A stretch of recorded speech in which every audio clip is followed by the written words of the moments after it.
Everyone, this is Amit from IIT Patna. एक club है batch lecture number 66 में आप सभी का हार्दिक स्वागत करता हूं। इसमें हम लोग फिजिक्स का ऑब्जेक्टिव सेट नंबर 10 को देखेंगे। देखिए, हम लोग इतना करते करते करते करते लेक्चर नंबर 66 तक आ गए हैं और मैंने आपको बोला है कि इस क्लब बैच में आपको टोटल 100 लेक्चर करा कर दूंगा और ये मेरा फिजिक्स का 10वां सेट है।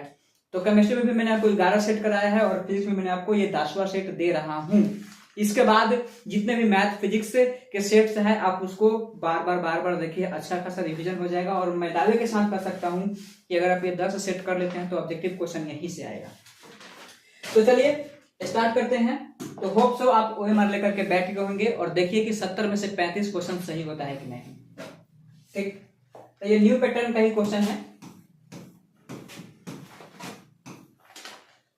सबसे पहला क्वेश्चन देखिए, वैद्युत द्विध्रुव आघूर्ण एक सदिश होता है जिसकी दिशा, मतलब इलेक्ट्रिक डाइपोल का डायरेक्शन बोल रहा है।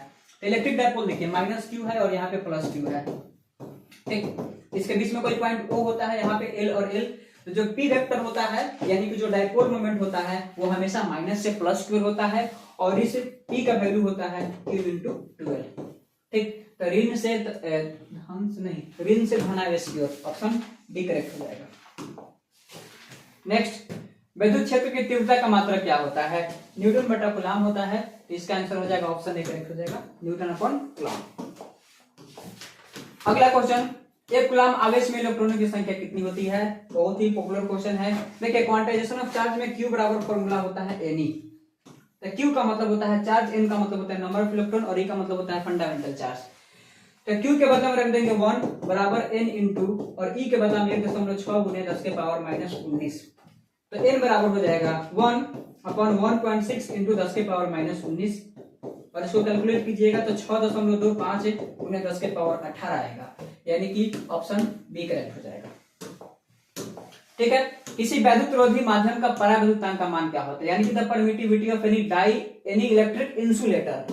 तो इंसुलेटर बोला है तो इसका 0 हो जाएगा। अगर कंडक्टर बोलता है यानी कि मेटल कंडक्टर अगर कोई बोलता है तो उसका इनफाइनाइट होता है और बाकी सबका उसके बीच में होता है, 0 से ज्यादा होता है। एक विद्युत क्षेत्र में विक्षेपित कर सकता है यानी इलेक्ट्रिक फील्ड कैन डिफ्लेक्ट। अच्छा, मतलब किसमें से और कौन ऐसा पार्टिकल्स है जो कि इलेक्ट्रिक फील्ड में डिफ्लेक्ट हो सकता है? तो अल्फा पार्टिकल्स इलेक्ट्रिक फील्ड में बहुत तेजी से डिफ्लेक्ट होता है, ऑप्शन सी करेक्ट हो जाएगा। नेक्स्ट क्वेश्चन, एक बिंदु आवेश Q को E परिमाण वाले विद्युत क्षेत्र में रखा गया है तो आवेश द्वारा महसूस किया जाने वाला बल का मान ज्ञात कीजिए। तो इलेक्ट्रिक फील्ड जो होता है E, इसका फॉर्मूला होता है F/Q। ठीक, तो यहाँ से जो फोर्स F है इसका वैल्यू हो जाएगा Q और मल्टीप्लाइड बाई E। तो आंसर हो जाएगा इसका ऑप्शन ए Q × E।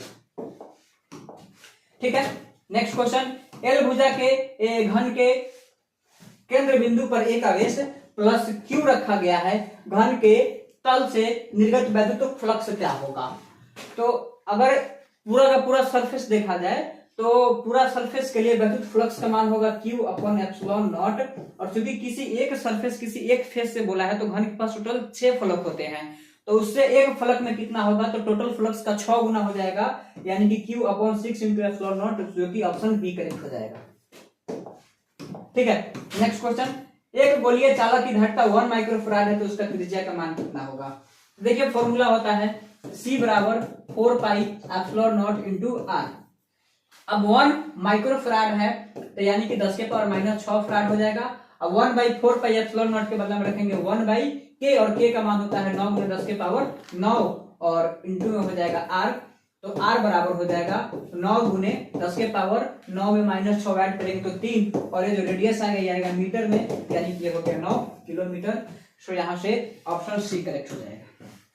ठीक है, नेक्स्ट क्वेश्चन, किसी संधारित्र की धारिता निर्भर नहीं करती है, प्लेटो की आकृति पर बिल्कुल करती है, तो ऑप्शन नहीं होगा। आकार पर भी निर्भर करता है, इसके बीच के अंतराल पर भी निर्भर करता है, ऑप्शन सी हो जाएगा प्लेटो के आवेश पर। क्योंकि जब सी का हम फॉर्मूला लिखते हैं तो आप ε0 × a/d लिखते हैं, तो डिस्टेंस पर डिपेंड कर ही रहा है और शेप और साइज पे तो बिल्कुल निर्भर करता है और ये बोला है कि नहीं करता है तो इसके आवेश पर। समान धारिता वाले 3 संधारित्रों को पहले समानांतर में जोड़ा गया, अब बाद में श्रेणी क्रम में जोड़ा गया, तो दोनों दशाओं में तुल्य धारिता का अनुपात क्या होगा? तो चलिए बनाते हैं। C कैपेसिटर है तो पहले पैरेलल कंबाइन किया गया, तो पैरेलल कंबाइन किया गया तो पैरेलल का फॉर्मूला होता है C1 + C2 + C3 तो चूंकि सबका वैल्यू सेम है तो ये हो जाएगा 3c, समीकरण 1। सीरीज में जोड़ेंगे तो ये हो जाएगा c/3, समीकरण 2। रेशो निकाल लीजिए Cp अपॉन Cs का, तो 3c अपॉन c और इंटू में 3 ऊपर चला जाएगा, c कैंसिल हो गया, 9:1। ठीक है, 9:1 यानी कि ऑप्शन ए करेक्ट हो जाएगा। चलिए नेक्स्ट क्वेश्चन, वोल्ट पर मीटर किसका मात्रक होता है? विद्युत क्षेत्र का होता है, तो ऑप्शन सी करेक्ट हो जाएगा, विद्युत क्षेत्र। ठीक, नेक्स्ट, विशिष्ट प्रतिरोध का ऐसा मात्रक क्या होगा? ये जो रो होता है इसका ऐसा मात्रक होता है ओम मीटर, तो ओम मीटर देखिए कहा, ohm metre, option D correct हो जाएगा। परम ताप शून्य पर यानी कि at absolute zero temperature any crystal of silicon behaves like, तो परम शून्य ताप पर सिलिकॉन का कोई भी क्रिस्टल किसके जैसा है? तो वो इंसुलेटर की तरह व्यवहार करता है, तो इंसुलेटर, वो भी परफेक्टली इंसुलेटर, यानी कि ऑप्शन बी करेक्ट हो जाएगा, पूर्ण कुचालक की तरह। निम्नलिखित में से कौन सा प्रतिरोध को व्यक्त करता है? तो प्रतिरोध, ये तो रो होना चाहिए था यहाँ पर, ये जो R है, इस R का फॉर्मूला होता है रो L/A। ठीक है, तो ये ई नहीं, ये सबका सब रो होगा, तब जाकर के ये भी रो है और ये भी रो लिखा हुआ है, तब जाकर के ऑप्शन ए करेक्ट होगा, क्योंकि R बराबर रो L/, होता है। नेक्स्ट क्वेश्चन, जब ताप में वृद्धि होता है तो किसी चालक का प्रतिरोध का मान, तो देखिए जो प्रतिरोध होता है ना, इसका वैल्यू होता है R0 into 1 plus alpha into delta T. ये जो फाइनल रेजिस्टेंस हुआ ये डायरेक्टली प्रोपोर्शनल होगा डेल्टा टी का। अब इसमें टेम्परेचर को बढ़ाइएगा तो डेल्टा टी भी बढ़ेगा, डेल्टा टी बढ़ेगा यानी कि ओवरऑल रेजिस्टेंस का मान भी बढ़ेगा, तो ऑप्शन ए करेक्ट हो जाएगा। विद्युत परिपथ की शक्ति क्या होता है? तो पावर का फॉर्मूला होता है V²/R, तो ऑप्शन सी करेक्ट हो जाएगा। नेक्स्ट क्वेश्चन, 1 इलेक्ट्रॉन वोल्ट समतुल्य है, तो 1 इलेक्ट्रॉन वोल्ट में होता है 1.6 × 10⁻⁻19 जूल होता है, ऑप्शन सी करेक्ट हो जाएगा। नेक्स्ट क्वेश्चन, विद्युत परिपथ के किसी बिंदु पर सभी धाराओं का बीजगणितीय योग का मान कितना होता है? 0 होता है, इसको किरचॉफ का पहला नियम कहते हैं। क्वेश्चन नंबर 19, गतिशील आवेश उत्पन्न कर सकता है, तो अगर कोई पार्टिकल है, चार्ज पार्टिकल है, गति कर रहा है तो विद्युत चुंबकीय क्षेत्र दोनों उत्पन्न करेगा, ऑप्शन सी हो जाएगा।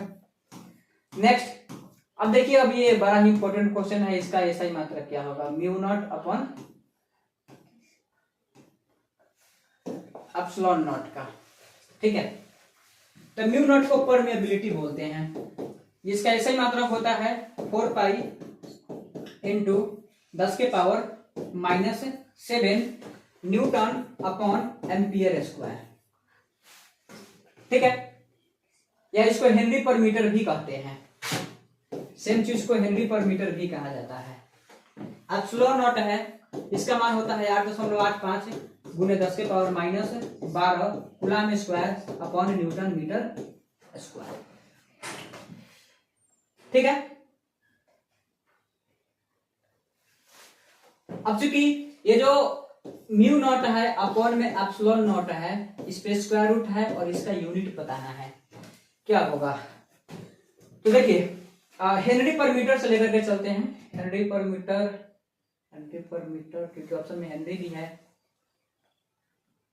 अच्छा, न्यूटन अपॉन मीटर स्क्वायर लेते हैं, न्यूटन अपॉन एम्पियर स्क्वायर, और डिवाइड बाय ये करेंगे, तो जैसे डिवाइड करेंगे तो न्यूटन मीटर स्क्वायर चला जाएगा ऊपर और नीचे आ जाएगा कूलम स्क्वायर, और सब पे रूट लगा हुआ है, तो न्यूटन मतलब कि स्क्वायर रूट में से 2 न्यूटन तो 1 न्यूटन बाहर आ जाएगा, 1 मीटर बाहर आ जाएगा और ये हो जाएगा, और यहाँ से कूलम है तो 1 कूलम भी बाहर आ गया। देखिए न्यूटन स्क्वायर है तो 1 न्यूटन बाहर आ गया क्योंकि इस पे रूट भी लगा हुआ है, और मीटर स्क्वायर है तो 1 मीटर बाहर आ गया, एम्पियर स्क्वायर है तो 1 एम्पियर बाहर आ जाएगा, कूलम स्क्वायर है तो 1 कूलम बाहर आ जाएगा, तो ये न्यूटन मीटर अपॉन में एम्पियर इंटू कूलम हो गया। अच्छा, न्यूटन बट्टा कूलम,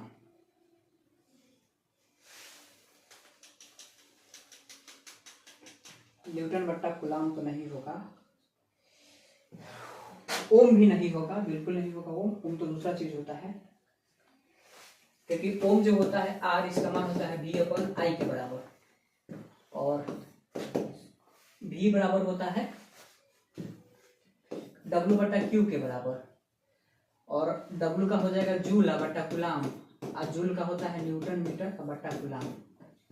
तो यहाँ से रखेंगे तो न्यूटन मीटर और बटा कूलाम, अच्छा एम्पियर, न्यूटन मीटर, अच्छा हाँ आ गया, ओम ही होगा। इसका आंसर ऑप्शन बी करेक्ट हो जाएगा, न्यूटन मीटर अपॉन में कूलाम इंटू एम्पियर, तो ऑप्शन बी इसका करेक्ट हो जाएगा। ठीक है, एक ही दिशा में जाते हुए दो समानांतर इलेक्ट्रॉन, अब चूंकि इलेक्ट्रॉन है, चार्ज सेम है, सेम डायरेक्शन में जा रहे हैं, तो एक दूसरे को रिपल करेगा, ऑप्शन ए करेक्ट हो जाएगा। नेक्स्ट, निम्नलिखित में से कौन सा कथन सही है? टॉर्क का वैल्यू है टाउ बराबर m क्रॉस b होता है। ठीक, नेक्स्ट क्वेश्चन, पृथ्वी के चुंबकीय क्षेत्र का ऊर्ध्वाधर घटक शून्य होता है। Vertical component of earth magnetic field is 0 at magnetic poles, geographic poles, every poles, magnetic equator, equator पे पोल्स, इक्वेटर पे जो वर्टिकल कंपोनेंट होता है वो 0 हो जाएगा, ऑप्शन डी। विद्युत चुंबक बनाने में सबसे ऊंची धातु जो होता है नरम लोहा होता है, ऑप्शन ए हो जाएगा। अनुचुंबकीय पदार्थ की चुंबकशीलता यानी कि the value of permeability of paramagnetic substance, ये स्लाइडर मतलब कि हल्का सा एक से बड़ा होता है, उसको बोलते हैं स्लाइडर ग्रेटर देन 1। तो ऐसा तो कोई ऑप्शन नहीं है, बट फिर भी ऑप्शन बी करेक्ट होगा, मोर देन 1। उदासीन बिंदुओं पर बी का मान 0 होता है। नेक्स्ट, लेंस का जो नियम होता है वो ऊर्जा के संरक्षण सिद्धांत पर आधारित होता है, ऑप्शन ए करेक्ट हो जाएगा। अगला क्वेश्चन, प्रेरकत्व का मात्रक क्या होगा? हेनरी होगा, हेनरी, प्रेरकत्व हेनरी, बट नहीं दिया है। हेनरी होना चाहिए बट यहाँ पे ऑप्शन में हेनरी नहीं है, हेनरी को किसी और टर्म में दिया है। अच्छा, देखिए फॉर्मूला होता है फाई बराबर एल इंटू आई, एल बराबर हो जाएगा फाई अपॉन आई। फाई जो होता है वो चुंबकीय फ्लक्स होता है जिसका ऐसे मात्रक होता है वेबर, और बट्टा हो जाएगा एम्पियर, और वेबर होता है टेस्ला मीटर के स्क्वायर बटा एम्पियर, और टेस्ला होता है न्यूटन बटा एम्पियर मीटर, और मीटर स्क्वायर अपॉन में ये हो जाएगा, तो मीटर से मीटर कैंसिल, तो न्यूटन मीटर अपॉन में हो जाएगा एम्पियर स्क्वायर। ठीक, अब ओम का भी अभी आपको बताया है कि ओम का क्या होगा, आर बराबर वी बटा आई होता है, और वी बराबर डब्ल्यू बटा क्यू होता है। तो वी के बदला में क्या रखिएगा, जूल बटा कूलाम, और जूल के बदला में क्या रखिएगा, न्यूटन मीटर और बटा में कूलाम। तो वोल्ट के बदला में रखेंगे न्यूटन मीटर और बटा में कूलाम, और आई हो जाएगा एम्पियर। तो न्यूटन मीटर बटा कूलाम इंटू एम्पियर। अब इसमें सेकंड से गुना करेंगे, यानी कि टाइम से गुना करेंगे, सेकंड से गुना करना है, तो न्यूटन मीटर सेकंड। अच्छा,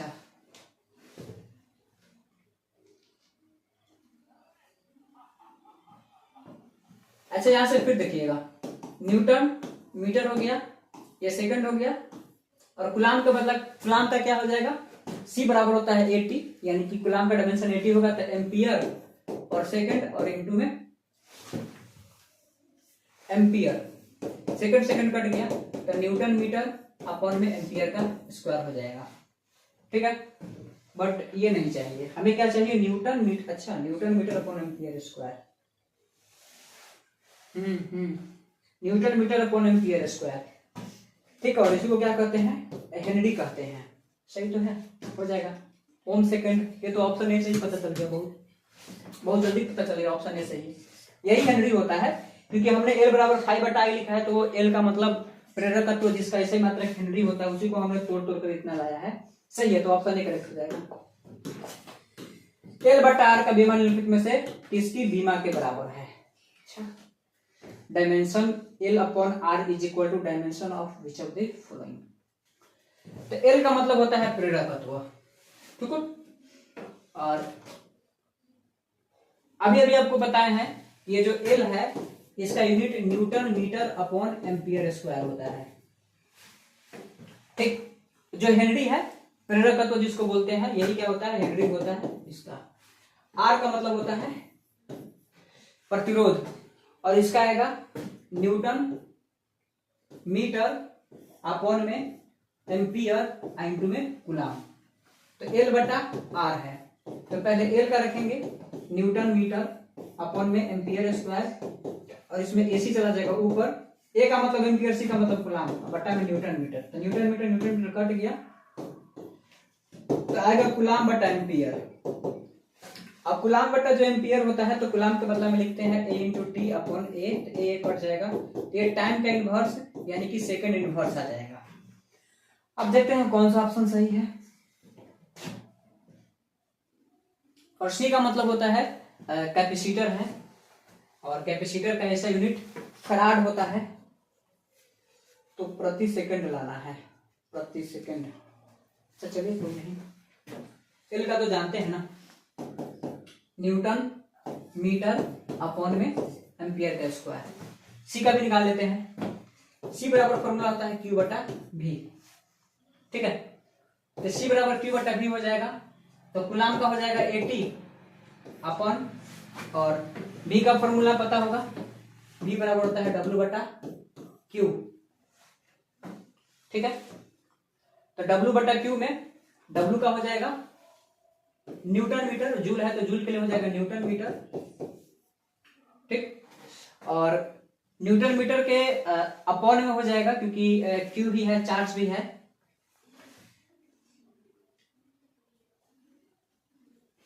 डिवाइडेड बाई न्यूटन मीटर ऊपर आ गया, तो ऊपर 80 चला जाएगा, फिर ये ए स्क्वायर टी स्क्वायर, अब बटा में न्यूटन मीटर आ गया। नहीं, पॉसिबल ही नहीं है, ये तो हो नहीं सकता है, ठीक है। एलसी नहीं होगा, ऑप्शन ए करेक्ट नहीं होगा। एलसी का रूट लेंगे, एलसी का रूट भी नहीं होगा, क्योंकि टाइम इनवर्स लाना है। 1/LC भी नहीं होगा, क्योंकि जब एलसी इतना आया तो एलसी का रूट भी नहीं होगा, तो 1/LC भी नहीं होगा, क्योंकि ऊपर जाएगा न्यूटन मीटर अपॉन ए स्क्वायर टी स्क्वायर, लेके लाना तो है, इसीलिए इसका आंसर बी करेक्ट हो जाएगा, 1/√L/C। नेक्स्ट क्वेश्चन, किसी प्रत्यावर्ती धारा का शिखर मान दिया हुआ है I0 बराबर 5√2 एम्पियर, तो धारा का IRMS ज्ञात कीजिए। तो IRMS बराबर तो फॉर्मूला होता है, IRMS बराबर फॉर्मूला होगा I0 अपॉन √2, तो IRMS बराबर I0 का मान है 5√2 डिवाइड बाई √2 कैंसिल हो गया तो हो जाएगा 5 ampere, so option A is correct. Next question, एक प्रत्यावर्ती धारा परिपथ में 8 ओम का प्रतिरोध तथा 6 ओम का प्रेरकत्व श्रेणी क्रम में है, तो परिपथ का प्रतिबाधा क्या होगा। अच्छा, ये आर का मान दिया हुआ है 8 ओम, और ओम का प्रेरकत्व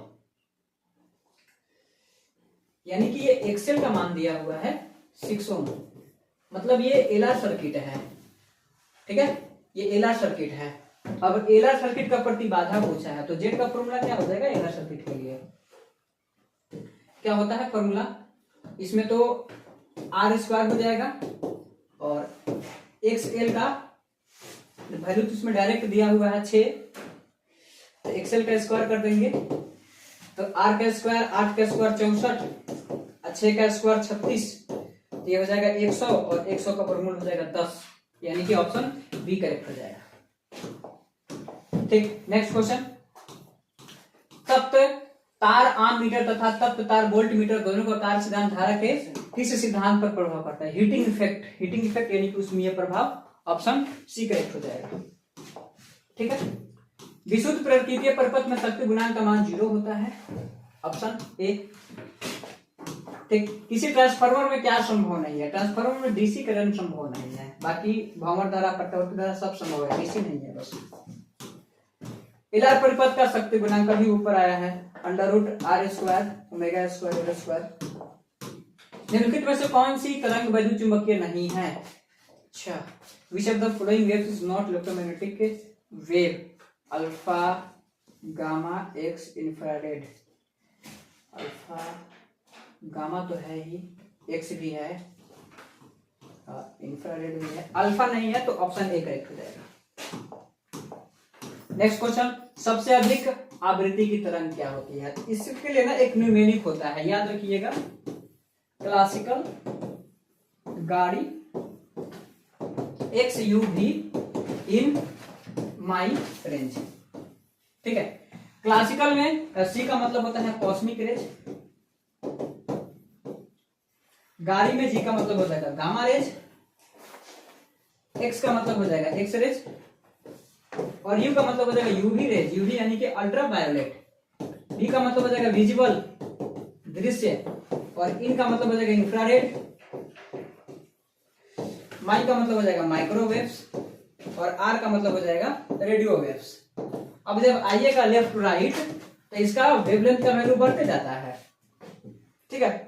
अब वेवलेंथ बढ़ेगा तो इसका फ्रीक्वेंसी घटेगा, क्योंकि जो फ्रीक्वेंसी होता है वो लैम्डा का इनवर्सली प्रोपोर्शनल होता है। अब यही बोला है कि सबसे अधिक आवृत्ति किसका होगा, तो इधर से इधर आएंगे तो फ्रीक्वेंसी का मान घट रहा है, यानी कि जो सबसे पहले आया होगा उसी का फ्रीक्वेंसी सबसे ज्यादा होगा। देख लीजिए पराबैंगनी, पराबैंगनी यानी कि अल्ट्रावायलेट यहाँ है, गामा, गामा, ठीक है। तो गामा सबसे पहले आया है तो गामा का फ्रीक्वेंसी का मान सबसे ज्यादा होगा, क्योंकि इधर से इधर आते हैं फ्रीक्वेंसी का मान घटता है, तो ऑप्शन बी करेक्ट होगा। बाकी रटने के लिए रट भी सकते हैं, कोई दिक्कत नहीं है। 38 विद्युत चुंबकीय तरंगों के संचरण का दिशा ई क्रॉस बी के समानांतर होता है, तो ऑप्शन डी करेक्ट हो जाएगा। 1/ε0 इंटू ई स्क्वायर का डायमेंशन बोला है, निकल जाएगा। देखिए एप्सिलॉन नॉट का वैल्यू होता है 8.85 × 10⁻12 coulomb square upon newton metre square, और ई का यूनिट होता है न्यूटन अपॉन कूलम। तो E into epsilon naught into E square का डायमेंशन फाइंड आउट करना है, कोई दिक्कत नहीं है। तो इसका लिखेंगे coulomb square upon newton metre square, square करेंगे तो न्यूटन स्क्वायर हो जाएगा, कूलम स्क्वायर हो जाएगा। तो न्यूटन से न्यूटन कट गया, कूलम स्क्वायर से कूलम स्क्वायर कट जाएगा, तो ऊपर बच जाएगा 1 न्यूटन और नीचे बच जाएगा मीटर स्क्वायर। तो न्यूटन का डायमेंशन होता है ml टी के पावर -2 और मीटर का हो जाएगा l के पावर 2। तो यहाँ से l कैंसिल हो जाएगा, तो m l के पावर -1 टी के पावर -2, m l के पावर -1 टी के पावर ऑप्शन सी करेक्ट हो जाएगा। देखिए ऑप्शन सी है m l के पावर -1 टी के पावर -2। यदि किसी माध्यम से निर्वात में संपूर्ण आंतरिक परावर्तन के लिए क्रांतिक कोण 30 डिग्री है तो माध्यम में प्रकाश का वेग कितना होगा। देखिए तो ये माध्यम है, मान लेते हैं कि इसका अपवर्तनांक μ1 है, इसका μ2 है, और ये है विरल माध्यम और ये है सघन माध्यम। और चूंकि ये क्या बोला है कि किसी माध्यम से निर्वात में, निर्वात करने का मतलब इसी को हवा ले लिया जाता है, यही हवा है, तो इसका μ2 का मान 1 हो जाएगा। अब यहाँ से पूर्ण आंतरिक परिवर्तन जब होता है तो उस केस में ये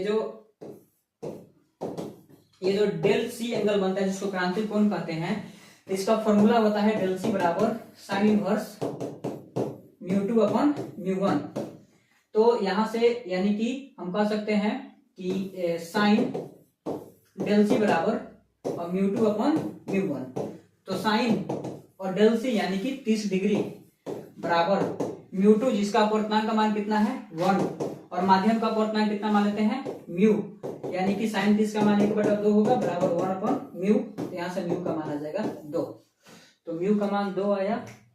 तो इसमें प्रकाश का चाल का मान बताना है, तो चूंकि म्यू बराबर होता है c बटा v, तो म्यू का मान आया है 2 और c का मान होता है 3 × 10 के पावर 8 और बटा हो जाएगा v। तो यहाँ से v बराबर हो जाएगा 3 × 10 के पावर 8 बटा 2, यानी कि v बराबर हो जाएगा 1.5 × 10 के पावर 8 मीटर पर सेकंड। तो इसका देख लीजिए ऑप्शन बी में लिखा हुआ है, ये हो जाएगा ऑप्शन बी 1.5 × 10 के पावर 8 मीटर पर सेकंड। नेक्स्ट क्वेश्चन, +3D और -2D क्षमता के दो लेंसों को मिलाकर एक संयुक्त लेंस बनाया गया, संयुक्त लेंस का फोकस दूरी क्या होगा।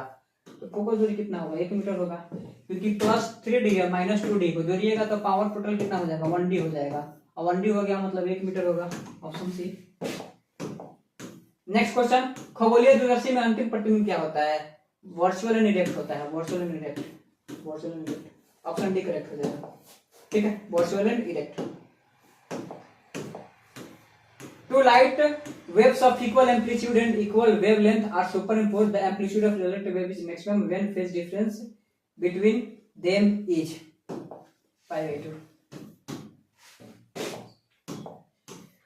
कौन सी घटना प्रकाश तरंगों की अनुप्रस्थ प्रकृति की पुष्टि करती है, पोलराइजेशन यानी कि ध्रुवण हो जाएगा, ऑप्शन सी, ठीक है। ध्रुवित प्रकाश के कंपन तल तथा ध्रुवण तल के बीच में 90 डिग्री कोण होता है। प्रकाश वैद्युत उत्सर्जन की घटना में आपतित प्रकाश की तीव्रता बढ़ाने पर प्रकाश का वैद्युत धारा का मान क्या होता है। अच्छा, in photoelectric emission phenomena on increasing the intensity of incident light the photoelectric current. Intensity बढ़ाने से फोटो करंट में जो ऐसे एक मेटल होता है, फोटोन चला करके जो मारते हैं, यानी कि फोटोन से अटैक करते हैं, तुरंत इलेक्ट्रॉन एजिकुलेट हो जाता है यहाँ से। ये जो क्वेश्चन है कि प्रकाश विद्युत उत्सर्जन की घटना में आपतित प्रकाश की तीव्रता इंटेंसिटी को जैसे बढ़ाते हैं तो फोटो इलेक्ट्रिक करंट भी उसमें बढ़ जाता है, तो ऑप्शन ए करेक्ट हो जाएगा। नेक्स्ट क्वेश्चन, निम्नलिखित में किसका निरोधी विभव सबसे कम है? लाल रंग का स्टॉपिक पोटेंशियल सबसे कम होता है। वेवलेंथ ऑफ मैटर वेव्स, ये डी ब्रोगली का हाइपोथेसिस है। लैम्डा बराबर इज अपॉन पी होता है, जहां पी का मतलब मोमेंटम होता है। हाइड्रोजन परमाणु के भूतल ऊर्जा स्तर में इलेक्ट्रॉन का कोणीय संवेग क्या होता है? MbR बराबर mh/2π, h/2π option B. Hydrogen spectrum की लाइमन सीरीज में कौन पड़ता है? तो लाइमन जो होता है वो पारादैर्घ्य में होता है, ऑप्शन सी करेक्ट हो जाएगा। अल्फा कण का आवेश प्रोटॉन के आवेश का कितना गुना होता है? +2 होता है अल्फा पर, तो 2 गुना हो जाएगा, ऑप्शन बी करेक्ट हो जाएगा। ठीक, एक mu तुल्य ऊर्जा है, ये तो 931 मेगा इलेक्ट्रॉन वोल्ट होता है, ऑप्शन डी। सूर्य का विकिरण का ऊर्जा का स्रोत क्या होता है? नाभिकीय संलयन, ऑप्शन डी। पी टाइप अर्धचालक वैद्युत रूप में क्या होता है? उदासीन।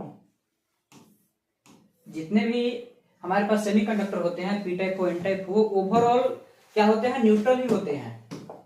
जर्मेनियम डायोड का प्राचीर विभव, अच्छा क्या है? बैरियर पोटेंशियल 0.7 होता है, ऑप्शन बी।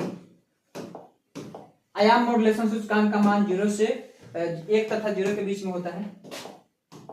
गोले पर 10 माइक्रोकूलाम का आवेश हो तो इसकी सतह पर विद्युतीय फ्लक्स का मान कितना होगा?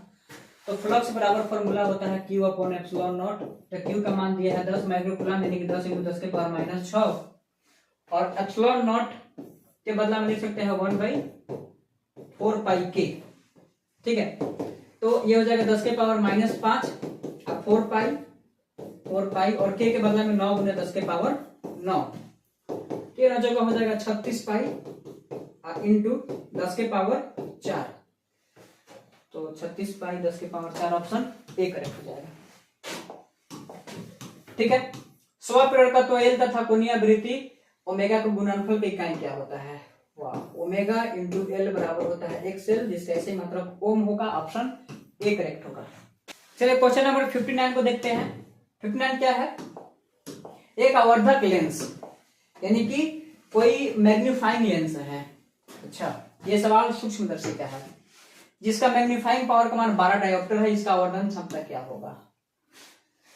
ये क्वेश्चन माइक्रोस्कोप का ही है। तो माइक्रोस्कोप में मैग्निफिकेशन का फॉर्मूला होता है m बराबर 1 + d/f। जो कि पावर का वैल्यू दिया हुआ है 12 डायोप्टर। अब चूंकि पावर बराबर होता है 1/f, यानी कि P बराबर 1/, F बराबर 1/P। तो ऐसे करते हैं, यहाँ जो पावर लिखा हुआ है, इस फॉर्मूला को हम ऐसे यूज करते हैं, क्योंकि हमें तो सेंटीमीटर में चाहिए, F का मान सेंटीमीटर में लेना है। तो क्या करेंगे कि P बराबर लिखेंगे 100 और बट्टा में F, और इसका मान रख देंगे 12, तो 12 बराबर हो जाएगा 100 और बट्टा में F, तो F बराबर हो जाएगा 100 और बट्टा 12, यानी कि F बराबर हो जाएगा, ये 4 से डायरेक्ट 25 बार में और 4 से 3 बार में, तो 8.33 सेंटीमीटर। तो m बराबर 1 प्लस और d का मान होता है 25, तो डायरेक्ट रख लेते हैं, तो 25/3 डायरेक्ट रख लेंगे।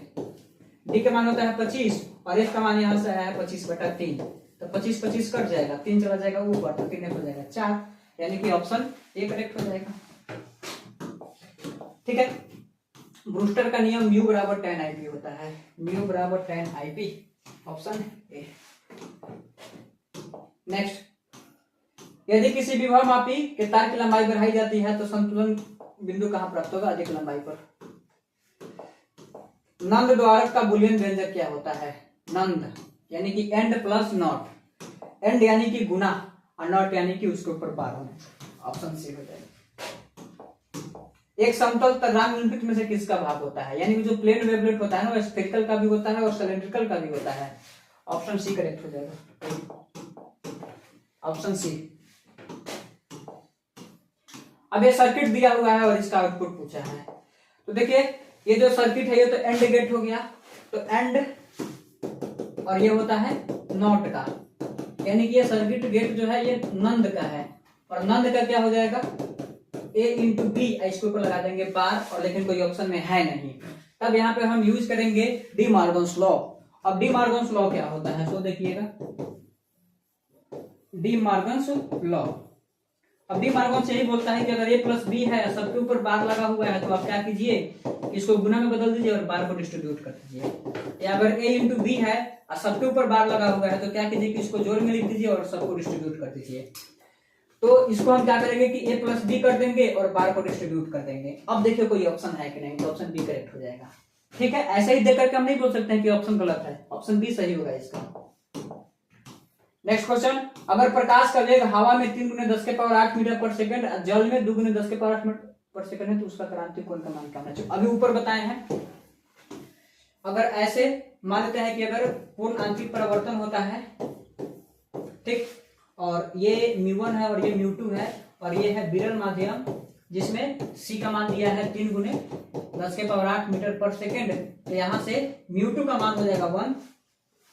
उसके बाद ये μ1 है, तो μ1 निकाल लेते हैं, फॉर्मूला होता है c/v, यानी कि 3 × 10⁸, और वेलोसिटी का मान कितना दिया है 2 × 10⁸, यानी कि 1.5 आएगा। अब यहां से साइन डेल सी बराबर फॉर्मूला होगा μ2/μ1, तो साइन डेल सी बराबर μ2 का मान तो 1 दिया हुआ है और इसका मान दिया हुआ है 1.5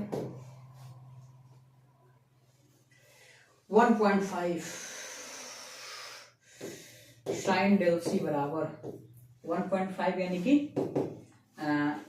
3/2, 2 चला जाएगा ऊपर तो 2/3, तो डेल सी हो जाएगा साइन इनवर्स 2/3। ठीक है, साइन इनवर्स 2/3 देख लेते हैं कौन सा ऑप्शन है। Sine inverse 2/3, option D correct हो जाएगा, साइन इनवर्स 2/3। अब भिन्नता दूर करने के लिए कौन सा लेंस का इस्तेमाल किया जाता है? बेलनाकार लेंस होता है, सिलिंड्रिकल लेंस। कांच के लिए किस रंग का अपवर्तनांक सबसे अधिक होगा? जिसमें प्रकाश का चाल का मान सबसे ज्यादा होगा, ना, जिसमें प्रकाश का चाल का मान सबसे कम होगा, यानी कि बैगनी का। नेक्स्ट क्वेश्चन, व्यक्तिकरण फ्रिंजों की चौड़ाई जो होता है वो तरंग दैर्ध्य के सीधा समानुपाती होता है। फ्रिंज का जो चौड़ाई होता है, यानी कि ये जो फ्रिंज विड्थ होता है, फ्रिंज विड्थ का फॉर्मूला होता है, यहां से लिखते हैं d × λ/d, तो लैम्डा जो है ये तरंग दैर्ध्य है और इसका सीधा समानुपाती होगा। यदि द्वितीय क्षेत्र तथा अनुगमन वेग क्रमशः E तथा Vd है, तो संचालकता यानी कि इलेक्ट्रॉन मोबिलिटी पूछा। अच्छा, कंडक्टिविटी, कंडक्टिविटी यानी कि वही इलेक्ट्रॉन मोबिलिटी हो गया, ड्रिफ्ट वेलोसिटी अपॉन में एलसीआर। परिपथ में ऊर्जा का जो क्षय होता है वो केवल प्रतिरोधक में होता है, ऑप्शन कैपेसिटर में नहीं, केवल संधारित्र में होगा। ठीक है, ऑप्शन सी करेक्ट हो जाएगा, इन ओनली कैपेसिटर। तो यहाँ पे मैंने आपको पूरा फिजिक्स का 10 सेट करा दिया।